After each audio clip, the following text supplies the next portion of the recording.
Hey everyone, Robert Fringo of Doc Sports, back yet again with my main man, Rafael Esparza of Doc Sports with What Are the Odds, where we are going to break down some of the most interesting lines and intriguing odds for the upcoming football week. Before we get to our analysis and eventually our free picks, don't forget to check out the link down below to docsports.com, where you can take advantage of $60 free to be used towards any handicapper for any package in any sport that we have going on. We're basically giving you $60 free to try out our service.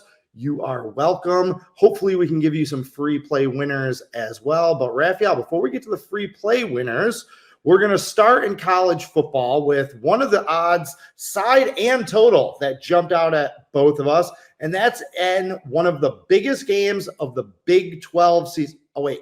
No. It's the SEC now, right? Yes, Texas and Oklahoma. The Red River rivalry is now an SEC game. All right, let's put all the weirdness of that aside and jump right into it. So what jumped out at you about this number? Well, the first thing that jumped out at me, it's not a noon game. Now that they're in the SEC, they put it to a 3:30 game. And even though I know the fair hates it, that's probably one of the, I just found out that was one of the main reasons why they always had it at a noon game, because of the fair outside. But wow, thank God we get to watch this at a 3:30 game. But the thing that jumped out me second was the total. This is the lowest total in the Red River rivalry in 10 years, and that's 10 meetings. I mean, one of the totals was like 68.5. This total opened up at 51. Now it's 50. Yesterday, when I wrote up our newsletter, don't forget to check the Doc Sports newsletter. It's fantastic work that Ringo works on. Make sure you check on that. Make sure you kick that link. It was 49, and I still like it now that it's 50 on the over. I think we're going to see a lot of points scored on this one. Quinn Ewers will be the starting quarterback for Texas. His last game against Michigan, which Michigan has a pretty good defense, not like last year's defense. He put 3 touchdowns in the end zone and threw for 246 yards. I just don't understand why this total is such low 50s or 50 right on the smack. Because just the history of this game, the history of these two teams, a little bit shocked on the low total. I think we're going to see both teams to score 25 plus. You can get that both teams to score 20 plus points over on DraftKings, and the juice is only minus 140. So I don't understand this number right here. I think a lot of points were scored. Where would you have seen this total? Where would you have placed this total? I was like 55. Around there, 54.5, 55. Yeah, I was going to say around like, I was actually going to go a little higher. I was going to say around like 58.5, right around there. Because to your point, what was it? 3 years ago in 2021, these two combined for 103 points. They scored 64 points last year. Some of the other totals from the last decade, they combined to score 85, 53, 93, 66, 51, 88, 103, 49, and that was the 49-0 games. The only reason there wasn't more than 50 scored in that game is because Oklahoma got blanked, and 64 last year. So this has been a really high-scoring series, to your point. So what is it? Why do you think it's obviously the money that's pushing the number down? Why do you think that is? Do you think that people don't like the switch from Manning back to Ewers? Is there a weather issue? Like, why is that number moving against what you're expecting? There's no weather going to be around. It's going to do a little bit of humidity, but I mean, that's not going to do anything. Quinn Ewers, I would have thought, would push the total higher. I mean, I'm not saying he's a 100% better quarterback than Manning, but he was the Heisman favorite before he got hurt. So it's not like he was putting up mediocre numbers before he has abs. I don't know what an ab is because I don't have one, but it was interesting to see why this total is so. I know Oklahoma's defense has improved game after game, but we've seen Oklahoma come into this meeting before with good defense. And again, we saw high scoring. And not that much money is really coming in on this to move the number downward or upward to the number that I thought we would see. And I understand that Texas is the number 1 team in the country. Got a lot of hype right now. I'm still surprised to see this number at 14.5. I don't particularly like Oklahoma. Defensively, they're pretty sound. They've played a tougher schedule to this point. Were you surprised to see this number inflated this much? I mean, 8.5, 9.5, flirting with a 10, sure. But over 2 touchdowns, don't you think that's a little excessive for a big rivalry game like this? It is, and I'm shocked at the betting public, which we all saw what happened last week, jump on the plus points of 14.5. Because I mean, this again, it's a big rivalry, and these two teams know each other. But Alabama and Vanderbilt, they know each other. They play all the time, and look what happened. College football and NFL have been crazy. Dogs have been barking for both sides of college football and the NFL. We've seen it. We've seen it for the past 6 to 7 weeks.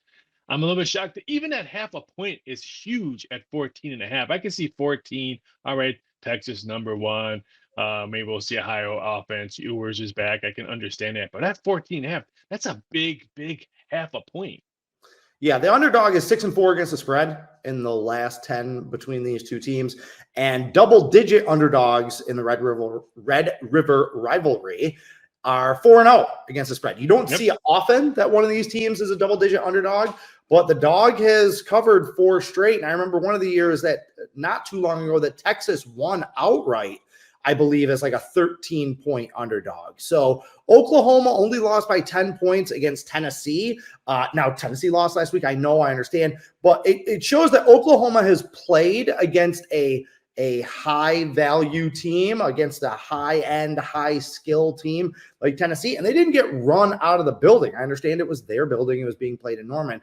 But the more I look at Texas, they really haven't played anyone yet this year. Like that win up in Michigan, up in the big house, that win is looking weaker by the week. I mean, Michigan lost at Washington last week. They could have lost the week before at home to Minnesota. I just don't think Michigan's very good. I don't think they're going to make the playoffs. I've been saying that all year, that they were overrated and that they lost too much. So do you think that, last thing, do you think that people are getting too far out in front of themselves with Texas being the best team in the country, regardless of what they do in this game?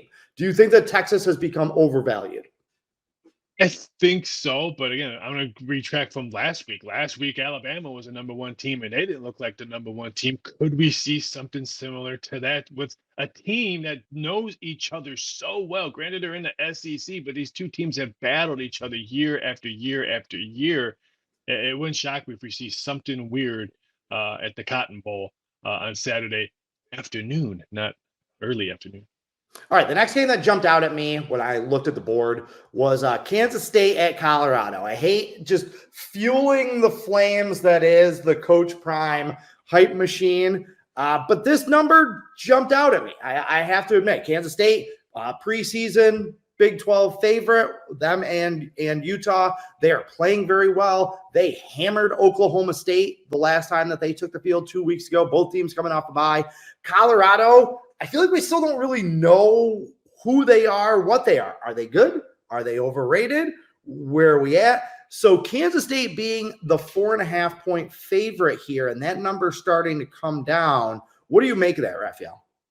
Yeah, I think it does come down. When we shock, we will see solid 4s probably sometime late tomorrow afternoon. I don't think we'll see it tonight. Now, do we see 3.5? Because that's going to be interesting. Once you see 3.5, then you know Joe Public and some people would buy that half a point just to get the solid 3. They'll waste the 20 cents on buying that half a point. So it's going to be very interesting for the next, I would say, 36 hours on what this number does. Because some of the betting public love Colorado just because the Deion, the story, Sanders, one of the best athletes that plays 2 ways.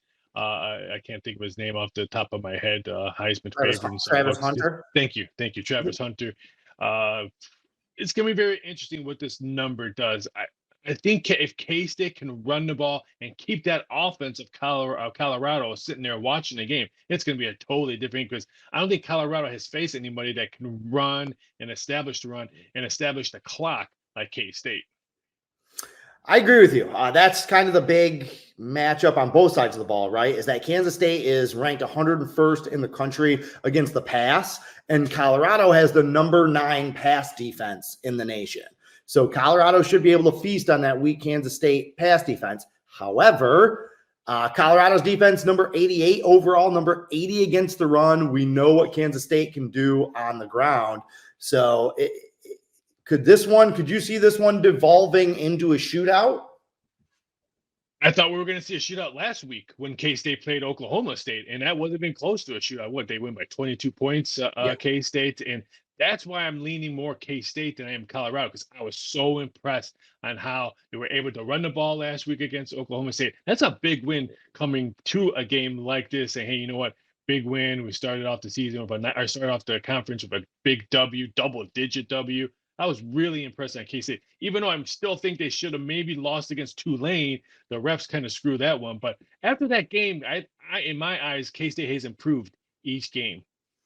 Well, and Tulane has proven to be no joke, right? Like Yeah. they have just been wrecking people. So while that looked like kind of a flimsy, fluky win for Kansas State at the time, it's looking a little bit more impressive now. And last thing on this game is, where are you at with Colorado? I know coming into the season, a lot of people were betting a lot of money on Colorado games, but they were fading Colorado. I think there was a big anti-Colorado, anti-Coach Prime push.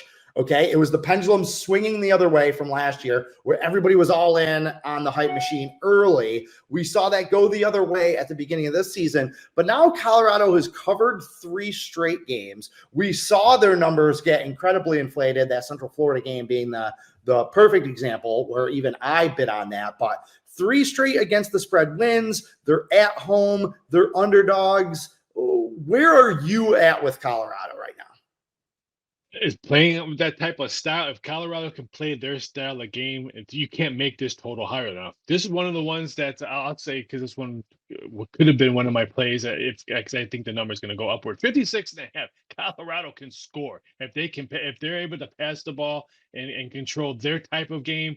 We're going to see Colorado score 38, 39, or 40 points, something in that range against the defense of K-State. It's going to be very interesting. Whoever controls the clock, whoever controls the management of the game, the offensive line, if they can run the ball of K-State, or if Colorado can do some stops and get some punts out and get the ball to them.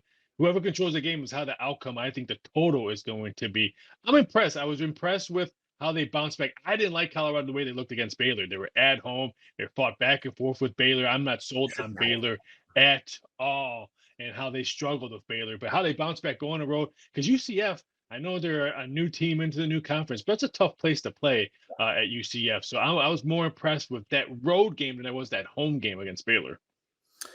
All right, next game on the board. Now, the Texas-Oklahoma game on Saturday might be the marquee game, right? Because of the novelty of the rivalry, the newness of going to the SEC. It's something old and something new. It's in that 3:30 slot, but the best game of the day, by far, probably the most important and most impactful game of the day, is Ohio State at Oregon. And I have to say, Raphael, this number jumped out at me because seeing Oregon as a home underdog that's a wow. That's a wow for me. Were you surprised at that? Not surprised? What were your thoughts before we get into a little bit of analysis on the game? What were your thoughts on the odds of that when you saw it on the board? I was a little bit shocked. It was 3.5. I understand why they made Ohio State the favorite. Because let's face it, Oregon has not looked good against the spread this year. They've only covered 1 game. They've started off slow, I think, in every game this season. So it's not like they've come out bar burner, the speed, and they're scoring points right away. They're scoring more of their points in the second and third quarter than any other quarters that they're going. So I understand the Ohio State favorite. I don't understand the 3.5. And here's another point: the half a point is so crucial in this game right here. I'm waiting to see what the number does. I like the Ducks in this one. The Ducks were our national championship. I had that quoted in some other stations and some other videos I've done. So they're my favorite to win it all. This is a big game for me. So I can get some tout on other stations. Say, hey, remember when I predicted? This is a huge game for me, but 1 losses doesn't mean anything now in the college football, because everyone has 1 losses. You're not cool if you don't have 1 loss in college football right now. All right, so Ohio State, a lot of hype, a lot of pressure, a lot of intensity, a lot of focus on that program. Have you seen enough from them to this point in the season to consider them, okay, they're kind of living up to the hype, or okay, they're on my short list of 2 or 3 teams that can win the national championship? Have you seen that from them through 5 weeks? Was getting to close to say, this is the team that maybe this is their year. And then, boy, did they look horrible in this first half against Iowa. Iowa controlled the clock. Iowa was able to run the ball on them. The Iowa's defense made them all confused. And I'm thinking, is Chip Kelly even there? Did he miss the first half? Was he suspended in the first half, or maybe a late hit in the game before, and he's not coming back to the second half? They looked awful in the first half. They turned it on the second half, but if they do that against teams like Oregon or Alabama, or if they're in the playoffs starting off that slow like it did against Iowa, they won't be able to come back because they'll be down by double digits by halftime. Ohio State needs to start off fast in this game if they want to win. I understand that these schedules are laid out and planned and plotted kind of years in advance, but I feel like this is a situation where it's going to hurt Ohio State not playing maybe one of those marquee non-conference games in week one. You know how we saw Clemson and Georgia play in Atlanta. Ohio State has been at home for 4 out of their 5 games. Their road game was against Michigan State, who's in complete and total transition. I don't think that they're ready. I don't think that they are prepared for what they are walking into in Alton, which is one of the most difficult places in college football to win for opponents. I am stunned that Oregon is a home underdog in this game. They are 31-1 straight up in their last 32 home games. And it's not like they've been playing chumps in the Mountain West. Like they've been playing big boy football out in the Pac-12 over the last few years, and they've been dominant and dominating at home. Oregon is 10-4 against the spread at home against top 10 opponents. So they raise their level of play when they face these top tier teams. And they beat Ohio State and on the road, in Columbus in 2021. So it's not like this is one of those kind of SEC versus Big 12 matchups where the physicality of the SEC is just too much for these pass-happy Big 12 teams. No, I think that some of these Pac-12 teams, you look at your Utahs, you look at your Oregons, are proving as they've moved into these new conferences that, hey, we were playing big boy football out here on the West Coast for a long time too. So I don't expect Ohio State to push Oregon around. And the X factor is Will Howard, right? Like, how is this guy going to perform on the road in one of these big situations between top 10 teams? What is your thought? Both teams have these transfer quarterbacks with Dylan Gabriel and Will Howard. Who do you give the edge to in this matchup? The guy that's been playing college football for 10 years. Give Dylan Gabriel. That's who I'm going to trust with the home team. This is something I'm going to explain what the books did on this one. Most books have Ohio State -3, -105. The books are telling you right now they don't want to move it off that half a point because they're getting Ohio State money and they're getting mostly Oregon money line. That's why they have the number like that. They don't want to get off that because why move it to 3.5 when you're getting people to buy that half a point on Ohio State, but you're getting a buyback on Oregon money line. They're not even taking the +3.5, so you're getting buyback on it. It's going to be very interesting to see what the books do in the next 36, 48. Everyone knows Thursdays, mid-afternoons, a lot of sharp play comes in because the parlay cards come out. So there's a lot of parlay cards that come out all over the United States in books. So it's going to be very interesting to see what happens in the next 24 to 36 hours. So does that half a point go away? Because I think me and you both agree we're not going to see Ohio State -4 at Eugene. So there's no way we'll see a half a point drop and to have a 3 before. There's no way, unless for some odd reason B-Dub and some other whales come in and pound Ohio State, which I don't think that's going to happen. But I do believe we see 3 probably in the next 24 to 36 hours. All right, let's shift gears to the NFL. And what was the first game that jumped out at you on the board when you were looking at the pro football card for this weekend? The first game again. I'm going to the first game. I'm going back to London. I was in London last week, and I'm going back to London this week. And I close your ears. I know, shake your head, mute me or whatever you want. I know they're playing your Chicago Bears, but this is a home game for Jacksonville. They always go there. They know time. They know what to do. They're prepared to go there. The Bears are going to be, I don't want to say lost, but a rookie quarterback going to the pond, playing a team that finally got their W, finally got that monkey off the back. They're maybe a little bit more relaxed. Now you're telling me I'm getting +2 on the Jacksonville Jaguars as a home game? Yeah, I'm going to say it's a home game. They're always there. They played 11 games in England. They have a winning record in England. So I'm a little bit shocked that the Jaguars were plus points on this one. I was getting close to maybe a pick 'em, maybe even a +1. I would have been okay with that. But +2 against a rookie quarterback who's been playing well. They won back-to-back games. But who did they beat? They were at home with Carolina, and they were at home with the Rams. With me and you, we could have been wide receivers for the Rams in that game. This is a big road game for a rookie quarterback to go to. I like Jacksonville +2.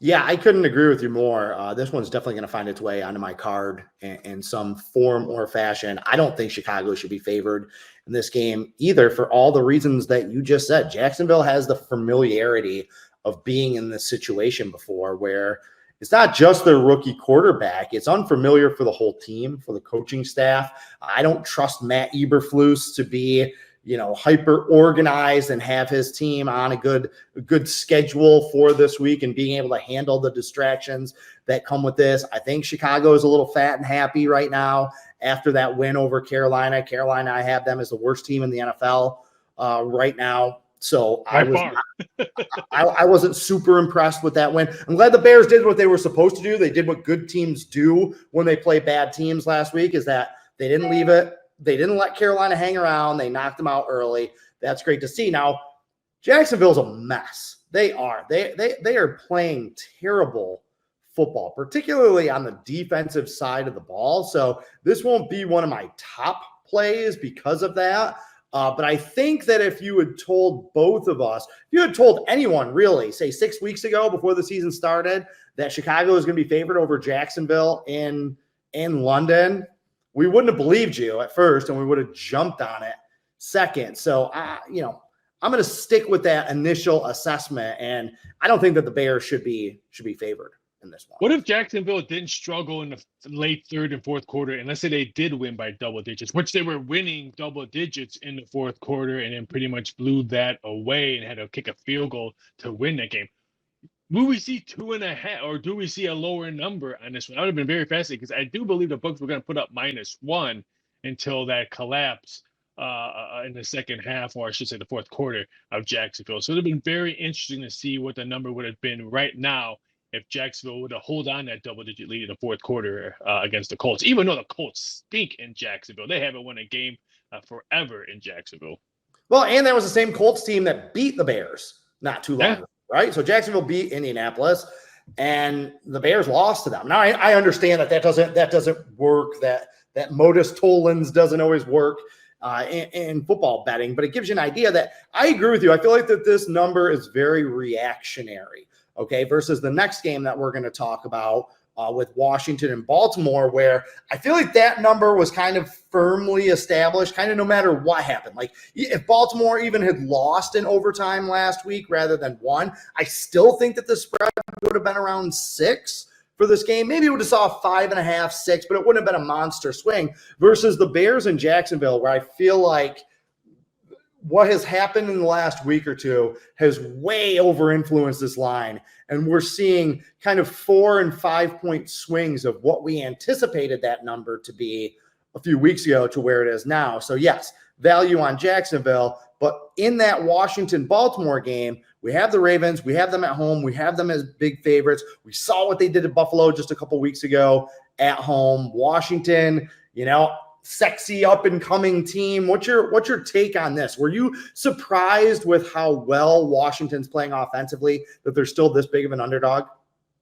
I am, and I've been eating a lot of crow because I thought Jaden Daniels could be a bust coming into this one. I wasn't really, so he had one good year in college football. He was horrible in Arizona State. People don't remember that. They just want to look at his LSU numbers and say, oh, he's Joe Burrow 2.0. Everyone thinks now he's Lamar Jackson 2.0 coming into this game. But Lamar Jackson was RG3 2.0. So the list can go on and on.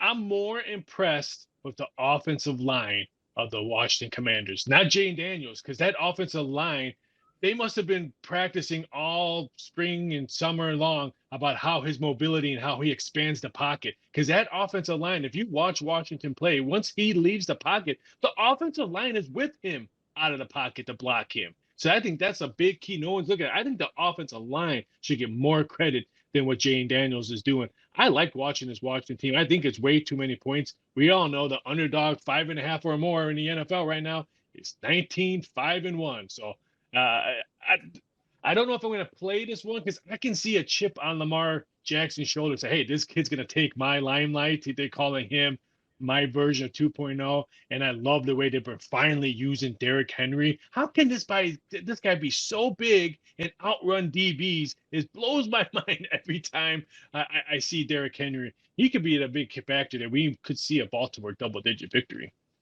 I agree with you on Washington's offensive line. I think that's very astute to point out, not just with the way that they've been protecting Jaden Daniels, but if you look at what they're doing in the running game each week, they're paving a lot of holes for a lot of guys. Jaden Daniels is facing a lot of second and shorts, which open up the playbook. But this guy is awesome. I wasn't expecting it either. I had no real feeling on Jaden Daniels. I was just kind of, hey, rookie quarterback, let's wait and see. Washington's been a bad organization for a long time. Let's just see how it goes. To your point, he had the one big year in college. Not only that, but he had Brian Thomas on one side and Malik Neighbors on the other, who are both awesome now in the NFL as rookies. So I was taking very much a wait and see. But rewatching, like every Monday I go back and I rewatch those condensed games on NFL Plus, and rewatching Jaden Daniels these last couple of weeks, like it's undeniable. This guy is awesome. And it's his accuracy and his ball placement. What he's doing, throwing the ball down the field, throwing the ball on the run, and he is putting it right on the money. It's like you watched Anthony Richardson in that limited sample size, and you saw this guy just spraying the ball all over the place. Trevor Lawrence is a lot like that too. Trevor Lawrence, I've never been a big Trevor Lawrence guy because when I go back and rewatch the tape, he just missed a lot of throws that I felt like top-tier quarterbacks don't miss. Okay, easy throws that he's spraying all over the place. Jaden Daniels doesn't do that. Like he is putting the ball right on the money. Yes, he's getting out of the pocket. Yes, he's running for first down and doing all these things. But the way he is throwing the ball has been the real engine of how Washington has been taking off. Now, to your point about Baltimore, I'm with you. I don't know what I'm going to do with this game yet. It's probably going to end up being a stay away for me. I don't want to, I'm not going to bet against Washington because of exactly what you pointed out with underdogs of 5 points or more in the NFL. I'm not betting against that trend until it starts to level off a little bit more. But how about these numbers also? The Ravens won last week in Cincinnati. They are now 11-1 against the spread as a favorite of 3 points or fewer over the last 4 years. However, in their last 19 games as a favorite of 6 or more since 2020, they're 4-15 against the spread. You don't have to look back any further than that Raiders game earlier this year that they gave away as a big favorite. So I don't know how much trust I have in the Ravens, especially coming off of 2 marquee wins like they have in primetime over Buffalo and then just that wild game last week. So that might be one that I just sit back and watch and tuck away a little information for later. So, all right, next game that jumped out of the board at me on the NFL card is the Chargers at Denver. Now, look, maybe I'm slow to the party here, but I'm not as high on the Chargers this year as a lot of people are, okay? Like Justin Herbert, like Harbaugh, he's going to be a winner eventually because he's a winner everywhere he goes. This team kind of stinks. Like, they don't have a very good roster, all right? I think they've been playing a little above themselves. They play kind of sloppy, physical, muck it up. It's almost like Pittsburgh Steelers football is how they play. So, Raphael, explain to me why the Chargers are road favorites here against a Denver team that's won 3 straight games and is playing at home. How Denver has won those games is probably the main reason, and people are going to see if Harbaugh action is true. The people know he's there, and they're going to bet him because you just said he wins wherever he goes, and they're playing higher than their expectations. I didn't think the Chargers would even be this mediocre. I thought they were going to struggle bad and struggle quickly on this because they really don't have that much talent besides Herbert. They lost their best wide receiver. They're all banged up on the offensive line, so I thought they were going to struggle on the offensive side. But they had some nice games that they let give away that could have won.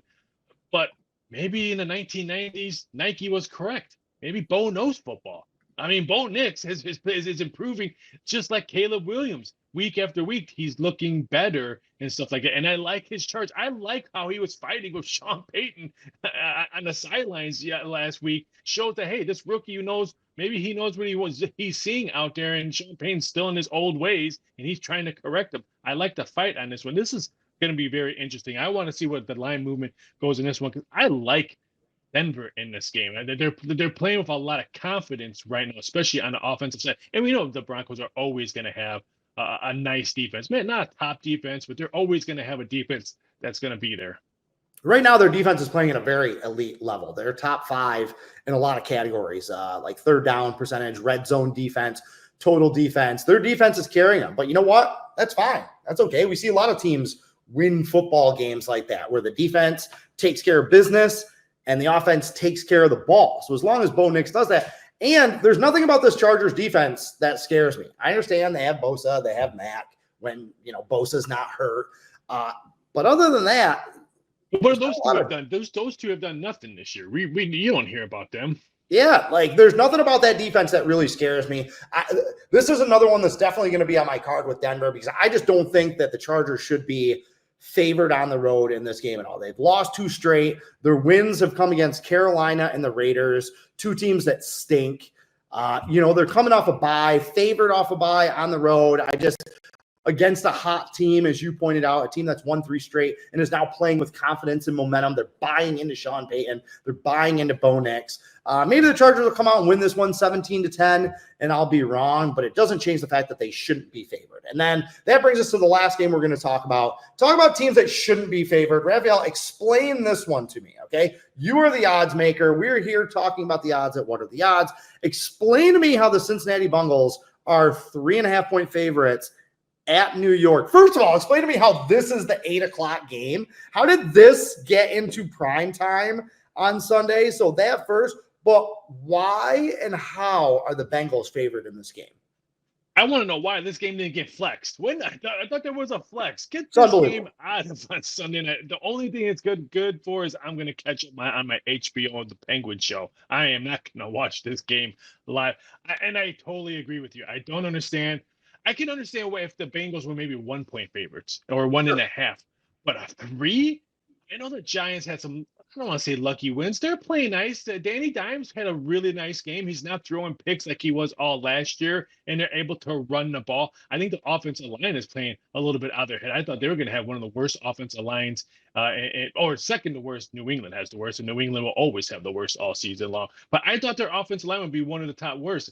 They're improving week after week. I think that's why Danny Dimes is looking so much better. But yeah, I have no clue why this one. And some books have 3.5. It's not like it's a 3. I can't even believe that the 0.5 point is on there. So I don't know. Maybe they know something that I don't know, and they're not telling me right now. But blown away. But who really wants to take the Giants plus the points on the Sunday? Well, that's where I'm at with this game, is that it's either going to be a stay away or the Giants. I may just stay away because it's one of those games where the line is so far off from what I expected it to be and think that it should be that it might be kind of a red flag. So I may stay away there. But yeah, the Bengals are bad. Their offense cannot stop anyone. The Giants are going to get a little bit of a boost from playing at home in prime time. You look at their losses. They should have beat Washington a few weeks ago. That was the game that they didn't have their kicker in, so they kept having to go for 2 and kept failing, right? Well, at the time, we thought that those were 2 terrible teams. Washington's turned out to be pretty good, and the Giants played them a lot tougher than anybody else has in the last 3 weeks. They also played Minnesota a little bit tougher. If you look at the stats and the box score and some of the advanced metrics, that game is a little bit closer than the final score looked at in week 1. Minnesota is undefeated. So I think the Giants are a little bit undervalued here. But like I said, the number is so far out of whack sitting at that 3.5 that I may just take a beat. So, all right, Raphael, let's get out of here. These people have listened to us. The books opened up at 5 before that missed field goal. That's unbelievable. Earthquake. Yes, earthquake, Hurricane Robert. But yeah, that's pretty unbelievable that Cincinnati is still getting that much love from both the betting public and from the sports books. I love Joe Burrow. You love Joe Burrow. I'm not in a hurry to bet against Joe Burrow, but this team is bad. So, all right, let's get out of here before I break anything else. Give the people a free pick. I'm going back to the Mountain Best Conference. That's right, the Mountain Best Conference, even though they're losing Boise State and UNLV decided to stay when they can go to the Pac-12 when they were offered. But that's another story and that's another rant. I'm going to over in the UNLV Utah State. UNLV put up 41 points against Syracuse. You're trying to tell me Syracuse's defense is not better than Utah State's defense that just gave up 60-plus points to Boise State? And I think Boise State just rushed another touchdown in against them as we're speaking. The total is 65.5. I had this total at 68. So I do believe there's value on this one. I think we're going to see a lot of points scored. I think UNLV is going to come back mad for losing that game last week to Syracuse. I would not be shocked if they put up a 50-pointer against Utah State. That is definitely a result that I'm going to be looking at. I want to have a play in that game, but that's what I want to see, Raphael. Does UNLV have a letdown because, they broke into the top 25 playing on primetime? They lose a heartbreaker in overtime. So are they in that letdown situation this week against an inferior foe, or are they mad? Do they come out and do they just lay the lumber and do exactly what you said they were going to do and hang 50 on an overmatched team? So that's what I'm going to have my eye on. For my free play, I'm going to one of the games we talked about. I'm taking the points with Oklahoma. I'll take the 14.5. We've seen Texas kind of like Miami, kind of like some of these other like big hype, big name teams over the last few years. The cart always gets put before the horse.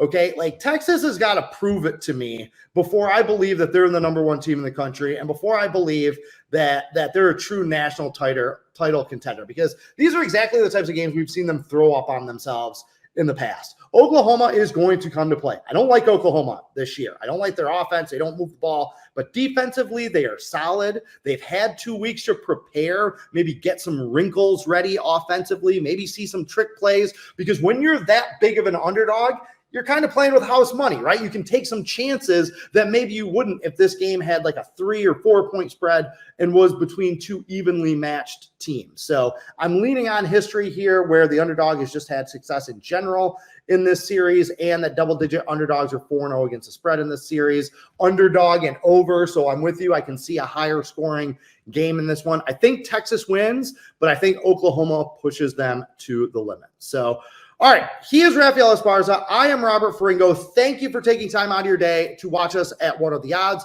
Be sure to check back next Wednesday for the next episode. And in the meantime, bang on that link down in the description. Take advantage of the free $60 at Doc Sports. Until next time, carpe diem and good luck.